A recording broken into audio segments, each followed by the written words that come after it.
Away from matters education, the Ethics and Anti-Corruption Commission has recovered assets worth about 20 billion shillings allegedly acquired through corruption and concluded investigations into 824 corruption and related cases. Now speaking during the launch of the National Ethics and Anti-Corruption Policy, EACC Chief Executive Officer Twalib Mbarak expressed optimism in the progress made in the war against graft, adding that the Commission has also secured 153 convictions out of the 244 corruption cases finalized in court.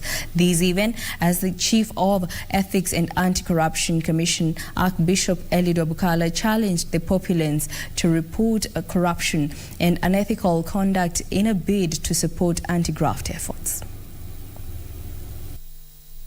Speaking during the launch of the National Ethics and Anti-Corruption Policy, EACC Chief Executive Officer Twalib Mbarak affirmed that the war against corruption is gaining momentum, noting that the Commission has recovered assets worth about 20 billion shillings and concluded investigation into 824 corruption cases. EACC has about 824 concluded investigations, and in close collaboration with the RPP, we have secured 153 convictions out of the 244 cases that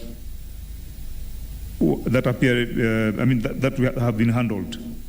On the side of the asset recovery, we are glad as EACC to say that as at now we have recovered assets approximately about 20 billion in the last 5 years. With an acceleration of this in the last 2 years, we have also been able to disrupt losses of public funds. That is about 100 billion. Ethics and Anti-Corruption Commission Chair Archbishop retired Bukala said that the new policy presents multifaceted strategies that will help win the war against graft in the country.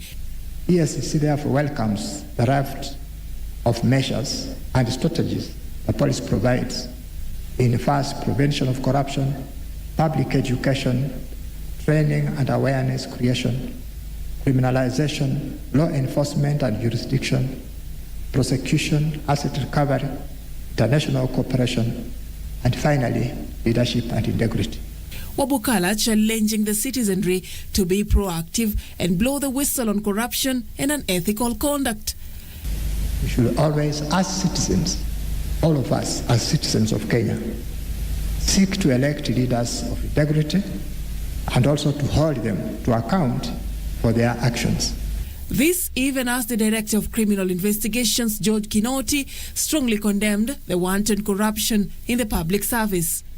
In our evaluation in this war, the government has suffered most, and the culprits being the same civil servants who have been given the honor and the responsibility to be custodians of the public resources. But we have turned to be the shepherds who endeavor for a wanton greed what we are supposed to shepherd.